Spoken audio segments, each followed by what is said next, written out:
ഉത്തരകാശിയിൽ നിന്ന് ഒരു വമ്പൻ വാർത്ത പുറത്തു വന്നിരിക്കുകയാണ്. അവിടെ ഒരു ഡാം തകർന്ന് വലിയ രീതിയിലുള്ള പ്രതിസന്ധി ഉണ്ടായിരിക്കുന്നു എന്ന റിപ്പോർട്ടുകളാണ് പുറത്തു വന്നിരിക്കുന്നത്. ദൃശ്യങ്ങൾ സഹിതമാണ് റിപ്പോർട്ട് എത്തിയിരിക്കുന്നത്. ആ ദൃശ്യങ്ങൾ യൂട്യൂബിൻ്റെ കോപ്പിറൈറ്റ് വയലേഷൻ ഇല്ലെങ്കിൽ തീർച്ചയായും ന്യൂസ് ഇന്ത്യ മലയാളം നിങ്ങളെ കാണിക്കുന്നതാണ്.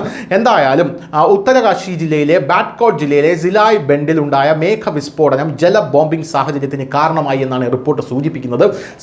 സംഭവത്തെക്കുറിച്ചുള്ള വിവരം ലഭിച്ചയുടൻ SDRF, പോലീസ്, റവന്യൂ വകുപ്പ് എന്നിവിടങ്ങളിൽ നിന്നുള്ള സംഘങ്ങൾ സ്ഥലത്തെത്തി.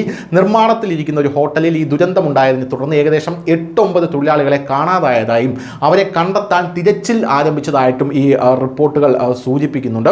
ഇതിനു പുറമെ യമുനോത്രിയിലേക്കുള്ള ദേശീയപാതയും തടസ്സപ്പെട്ടു എന്നുള്ള റിപ്പോർട്ടുകളാണ് ഇപ്പോൾ പുറത്തു വരുന്നത്. 2-3 സ്ഥലങ്ങളിൽ ഗതാഗതം സമ്പൂർണ്ണമായി നിലച്ചിട്ടുണ്ട്.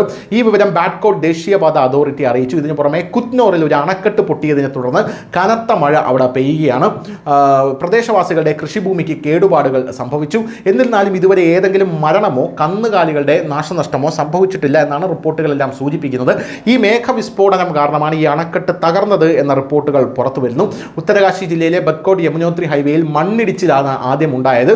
കളക്ടർ പ്രശാന്ത് ആര്യാണ് ഇക്കാര്യം അറിയിച്ചിരിക്കുന്നത്. ഇവിടെ നിർമ്മാണത്തിലിരിക്കുന്ന ഹോട്ടലിന് വലിയ രീതിയിലുള്ള നാശനഷ്ടങ്ങൾ ഉണ്ടായതായിട്ടും റിപ്പോർട്ടുകളുണ്ട്. News desk, news India Malayalam.